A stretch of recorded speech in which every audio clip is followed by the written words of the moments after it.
रहा है और आगे शायद एक अजमेर फाइल्स आने वाली है। तो क्या यही अभी इन फाइलों में घुसना यही सक्सेस मिलेगी? इस चीज़ पे कुछ कहना चाहेंगे रघुवीर जी? नहीं, बिल्कुल नहीं। ये कोई फॉर्मूला नहीं है यार। पुलिस वाले फाइल नहीं खोलेंगे तो और क्या खोलेंगे? रघुवीर, would you like to say something? जी नहीं, इस दौर में जो आई थिंक ज़्यादातर फिल्में जो ज़्यादा चली हैं, उनके साथ एक फाइल शब्द का टाइटल में है, चाहे वो ताशकंद फाइल्स हो, कश्मीर फाइल्स हो, इसमें भी नागपुर फाइल्स है और आने वाली शायद एक अजमेर फाइल्स भी है और एक वैक्सीन फाइल्स भी है।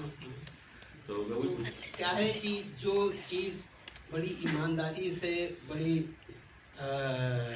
अच्छी नीयत से जब बनाई जाए तो वो सक्सेस हो ही जाती है। इस वक्त ना हो जाए, बाद में चली हो जाती, क्योंकि अच्छी जो फिल्म होती है वो इतिहास बन जाती है। और उसके पीछे अगर आपकी अच्छी नीयत हो तब, नहीं तो आपने पहली एक ये जो लफ्ज़ है ना कॉमर्शियल, ये मैं इससे कभी एग्री नहीं किया मैं पूरी लाइफ में। और फिर बाद में शुरू हुआ कि देखिए कॉमर्शियल फिल्म है, एक ये पैरेलल सिनेमा है और एक आर्ट फिल्म है। ये मैं तो सिर्फ एक फिल्म में जानता हूँ, या तो फिल्म अच्छी होगी या खराब होगी, सीधी बात ये है। तो जो अच्छी फिल्म होती है अगर वो कम बजट की है और वो चल गई, तो कॉमर्शियल वो हुई कि जो बड़े बजट की फिल्म है और वो फ्लॉप होगी, तो कौन सी हुई कॉमर्शियल बताइए। तो मेरी नीयत बस यही रहती है कि अच्छा काम करिए, अच्छी नीयत से करिए, ईमानदारी से करिए, सबको लेके चलिए जो आपके साथ है, और जो आपको मेहनताना जो दिया गया उसमें खुश रहिए, जो तय हो गया है। बस ये नहीं कि लोग ये करते हैं कि अच्छा अभी ये है तो बाद में किसी फिल्म के लिए अपना मेहनताना बढ़ा देंगे। मुझे तो अपना मेहनताना बढ़ाते हुए बात करना जरूरी नहीं है, जहाँ प्यार होता है वह टकरार भी होती है। रघुवीर जी बताइए कितना गरम किया, कितना बावन किया?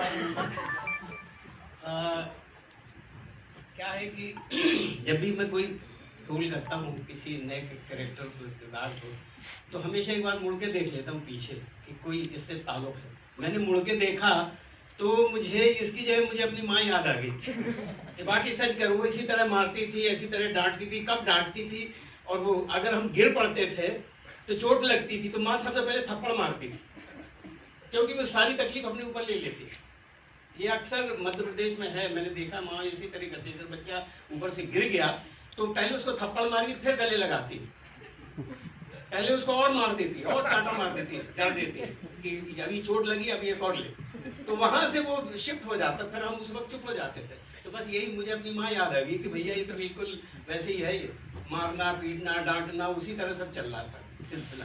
तो बहुत ज्यादा मशक्कत नहीं करनी पड़ी मुझे, ये है वैसे ही चिल्लाती रहती है, डांटती रहती है। अभी इधर मुस्कुरा थोड़े से क्या कहते हैं, डांटने वाले जो सीक्वेंसेस थे या झगड़े वाले, तो लिटरली हर टेक के बीच में हम एक दूसरे को तुम ठीक हो, आप ठीक हो वाला सीन चलता था, और फिर वापस डांट देते थे टेक में वापस से। सो बहुत इंटरेस्टिंग इक्वेशन है।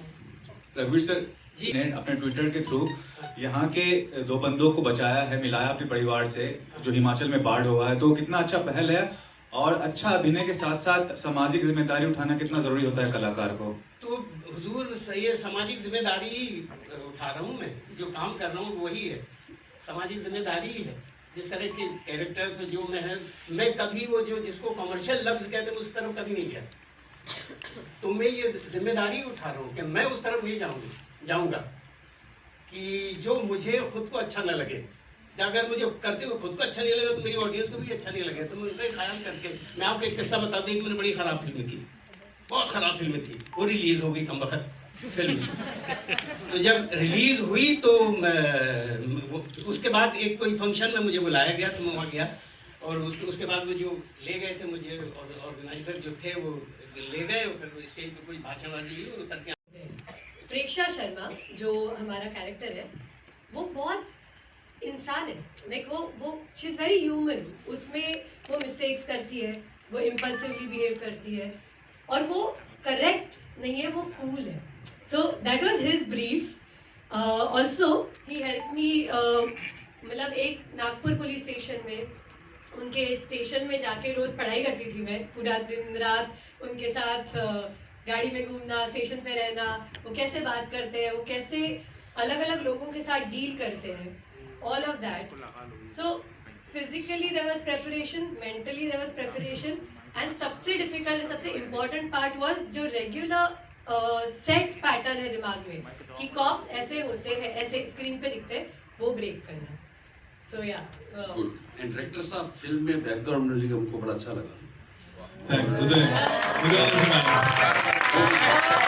इसमें म्यूजिक के लिए कितना स्कोप छोड़ा आपने गानों के लिए? मैंने फिल्म म्यूजिक के लिए बनाई है because I love working on music. So या उन्होंने एक्चुअली ये जब पहली बार हम बात कर रहे थे उन्होंने कहा मैं हर सीन जब भी मैं नरेट कर रहा था तो आई जस्ट गिव ऊचा सॉन्ग या like almost just to for the imagine. feel of it and how like the beat and बहुत अच्छा लगा म्यूजिक.